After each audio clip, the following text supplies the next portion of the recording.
আজকে আমরা দেখব দ্বিতীয় পর্যায়ক্রমিক মূল্যায়ন 2026-এর জন্য প্রাক প্রাথমিক ইংলিশ প্রশ্ন, যেখানে পূর্ণমান 10, সময় রয়েছে 20 মিনিট। দেখো, বিদ্যালয়ের নাম, শিক্ষার্থীর নাম, বিভাগ, রোল নাম্বার এগুলা কিন্তু নিজেরাই লিখবি। চলে যাব প্রশ্নে।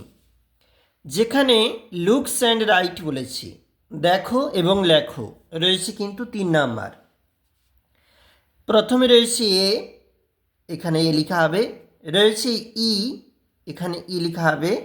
এখানে কে রয়েছে, এখানে কে লেখা হবে। এখানে ই রয়েছে, স্মল লেটার ই কিন্তু লেখা হবে এখানে। আর এখানে রয়েছে এম, এখানে স্মল লেটার এম, আর এখানে স্মল লেটার টি রয়েছে, এখানে লেখা হবে। বলেছে write the next letter, 3 number.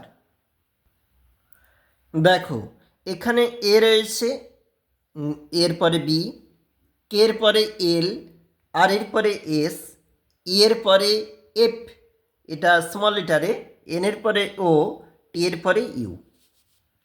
Match the alphabets বলেছে 2 নাম্বার। কলাম এ কলাম বির মধ্যে ম্যাচ। এ তাহলে স্মল লেটার এ, ই স্মল লেটার ই, জি স্মল লেটার জি, আর স্মল লেটার আর, এইভাবে হবে। সার্কেল দি ক্যাপিটাল লেটার্স 2 নাম্বার। দেখো, আমাদের প্রথম লাইনে এই ডিটা ক্যাপিটাল লেটারে রয়েছে, আর কে ক্যাপিটাল লেটারে। সেকেন্ড লাইন, দ্বিতীয় লাইনে টিটা ক্যাপিটাল লেটার আর ডাব্লু হচ্ছে ক্যাপিটাল লেটার, সেই জন্য আমরা চিহ্নিত করেছি। আমরা দেখলাম আজকে গুরুত্বপূর্ণ একটি প্রশ্নপত্র, যেখানে প্রাক প্রাথমিক ইংলিশ প্রশ্ন।